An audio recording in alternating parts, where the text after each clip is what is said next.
हाँ भाई, ये नेक्स्ट क्वेश्चन है और ये क्वेश्चन नंबर 22 है जो कि एक्सरसाइज 8.2 का है। ठीक है, क्वेश्चन कुछ इस तरह प्रूफ करने वाला क्वेश्चन है जो कि ये थ्योरी बेस्ड क्वेश्चन है, सिर्फ थ्योरी से ही इस क्वेश्चन को सॉल्व करना होगा। ठीक है, ओनली थ्योरी के यहाँ पे न्यूमेरिकल जैसा कुछ वैल्यू नहीं दे रखा है इंटीजर टाइम में, बस हम लोग को थ्योरी रख के ही क्वेश्चन को सॉल्व करना पड़ेगा। ठीक है, अच्छा प्रूफ क्या करना है भाई? Proof that the perpendicular at the point of contact, proof that the perpendicular at the point of contact, point of contact से परपेंडिकुलर। ठीक है, तो पॉइंट ऑफ कॉन्टेक्ट कब बनता है? जब कोई टेंजेंट पास होता है। ठीक है, टेंजेंट पास होता है तो हम लोग को पता होगा एक थ्योरम के थ्रू, अगर ये सर्कल है और यहां से भाई एक क्या हो रहा है, टेंजेंट पास हो रहा है। ठीक है, अच्छा तो यहां से टेंजेंट पास हो रहा है जो कि वो टेंजेंट है, टेंजेंट पे जो पॉइंट ऑफ कांटेक्ट है, तो पॉइंट ऑफ कांटेक्ट से सेंटर ऑफ कर्वेचर सेंटर तक का जो सेंटर होता है दैट मीन्स रेडियस और टेंजेंट के बीच में जो एंगल बनता है वो 90 डिग्री होता है। ये तो पता है ना भाई थ्योरम के थ्रू, अरे पता होगा ना। तो पॉइंट ऑफ कांटेक्ट, ठीक है, पॉइंट ऑफ कांटेक्ट पे हम लोग क्या करते हैं, सेंटर से लाइन ड्रॉ करते हैं जो कि रेडियस होगा। ठीक है, point of contact that means circle पे ही है, तो ये तो हमारा 90 डिग्री होता है। तो प्रूफ यही करने को बोल रहा है, जो टेंजेंट से जो यहाँ पे पॉइंट ऑफ कांटेक्ट से क्या हुआ है, एक लाइन पास हुआ है, और वो लाइन कहाँ से पास हुआ है, सेंटर को टच करते हुए पास हो रहा है भाई। दैट मीन्स ये पूरा लेंथ क्या होगा, डायमीटर होगा। कोई भी लाइन सर्कल में जब सेंटर से पास होता है तो वो क्या होता है, डायमीटर ही होता है ना। एक तरह का कोड होता है, लेकिन उस कोड का नाम होता है जब भी सेंटर से पास होता है वो लाइन, तो इसका नाम क्या हो गया, डायमीटर। अच्छा, और हम लोग को पता भी है रेडियस और टेंजेंट का बीच का एंगल हमेशा क्या होता है, 90 डिग्री। रेडियस से जब भी हम लोग पॉइंट ऑफ सेंटर से जब भी हम लोग पॉइंट ऑफ कांटेक्ट पे लाइन ड्रॉ करते हैं तो हमारा रेडियस हुआ। दैट मीन्स रेडियस और टेंजेंट का बीच का एंगल क्या होगा, 90 डिग्री होगा। तो प्रूव ही यही करने को बोल रहा है, prove that the perpendicular at the point of contact to the tangent. ठीक है, टेंजेंट से टेंजेंट पे जहाँ जो पॉइंट ऑफ कांटेक्ट बन रहा है, पॉइंट ऑफ कांटेक्ट को टच करते हुए क्या हो रहा है, सर्कल पे एक, सर्कल के अंदर से एक लाइन पास हो रहा है जो कि सेंटर के थ्रू पास हो रहा है, तो through centre of the circle. तो ये जो लाइन है वो 90 डिग्री है, किससे, टेंजेंट से। वही प्रूफ करने को बोल रहा है। तो ये भाई प्रूफ करना ही क्या, ये तो थ्योरम ही है, हमारा थ्योरम हम लोग पढ़े हैं, तो बस उस थ्योरम को हम लोग यहाँ अटैच करेंगे। क्या अटैच करेंगे, बस उसका थ्योरम का कुछ कुछ थ्योरी पार्ट हम लोग यहाँ अटैच करना होगा।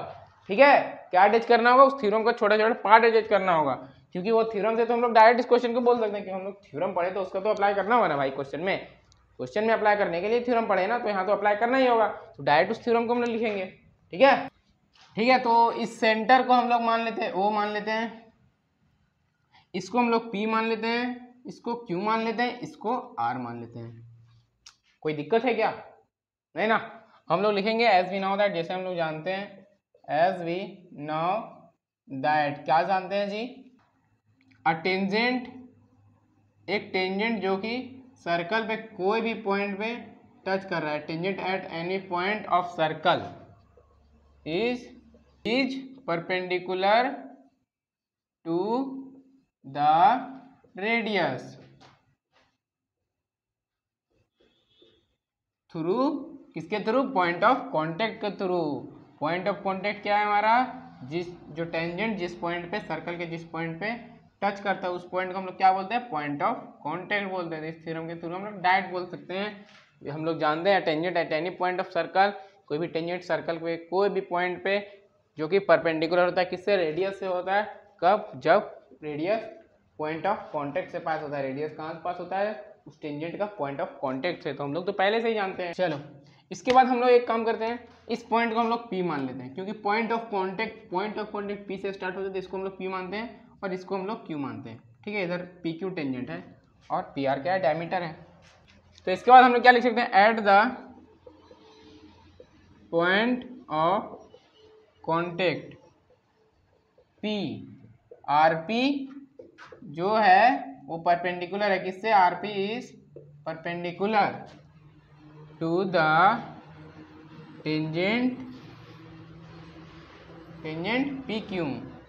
तो at the point of contact P, RP जो है वो perpendicular to the tangent PQ। यहाँ से हम लोग पता चल रहा है ये जो पॉइंट P है, पॉइंट ऑफ कांटेक्ट के थ्रू जो PQ और टेंजेंट है, और RP जो लाइन है जो कि सेंटर से ही पास हो रहा है। ठीक है, क्वेश्चन ही बोल रहा है। तो हम लोग क्या बोल सकते हैं, at the point of contact जो आरपी है वो परपेंडिकुलर है किससे, पीक्यू से, ठीक है, पीक्यू से ही तो परपेंडिकुलर है ना आरपी जो डायमीटर है।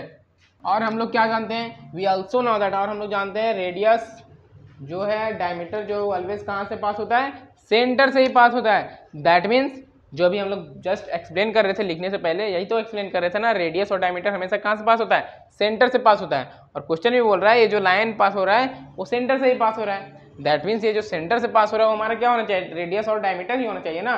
तो हम लोग यहाँ से क्या लिखेंगे, हम लोग यहाँ से कुछ ऐसे लिखते हैं, we also know that radius और diameter will always pass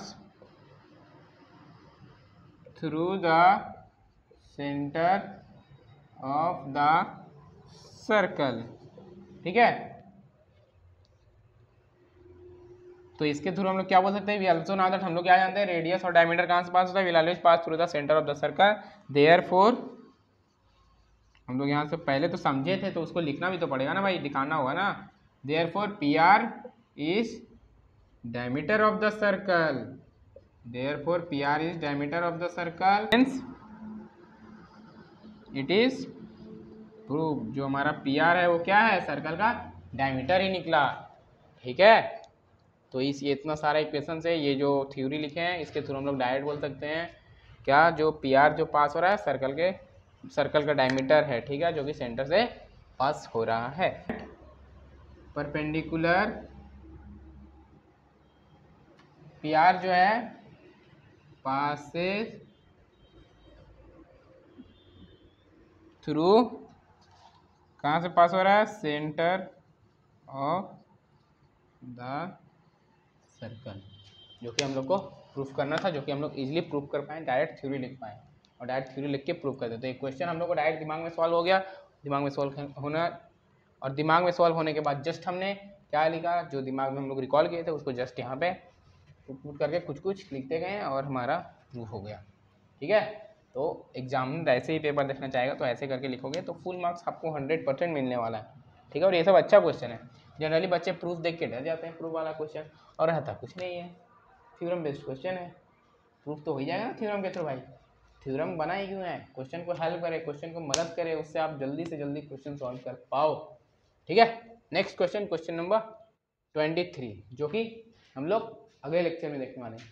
कहाँ, अगले लेक्चर में। इस लेक्चर में हमारा करीब 6 से 7 क्वेश्चन हो चुका है, जो कि बहुत है।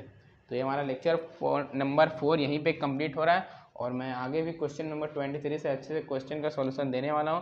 तो वीडियो में बने रहिए, और अगला लेक्चर देखने के लिए डिस्क्रिप्शन में लिंक पड़ा हुआ है, वहाँ से आप जाके इजीली देख पाओगे और क्वेश्चन समझने के लिए समझ सकते हो, सॉल्व कर सकते हो, और स्टेप सीख सकते हो कौन सा क्वेश्चन में क्या अप्लाई करना है, कौन सा थ्योरम अप्लाई करना है। इस चैप्टर में 50-60 क्वेश्चन है जो इस एक्सरसाइज में, उसको करते करते आप ये चैप्टर ईजी लगने लगेगा, बहुत ही ईजी, क्योंकि टेंजेंट का प्रॉपर्टी जो 3-4 थ्योरम है वो बहुत, हर एक क्वेश्चन में कम से कम 8-10 बार अप्लाई कर चुके हो, ठीक है ना। 8-10 क्वेश्चन में मिनिमम एक थ्योरम अप्लाई कर चुके हो 50 सॉल्व करने के बाद, तो आप तो सारा कंसेप्ट इजीली माइंड में बैठने वाला है ना, तो आप आगे जाके एग्जाम में भी इसलिए आपको आ जा सकता है एग्जाम तक, बस थ्योरम एक बार 2 बार देखना होगा, ठीक है। तो यानी कि क्वेश्चन बहुत सारा प्रैक्टिस हम लोग कर रहे हैं, क्लियर। 3-4 थ्योरम के लिए, और वही एनसीईआरटी में 10-12 क्वेश्चन में खत्म होगा, यहाँ 50-60 क्वेश्चन है, देख सकते हो, कंपेयर करके सॉल्व करो, ठीक है।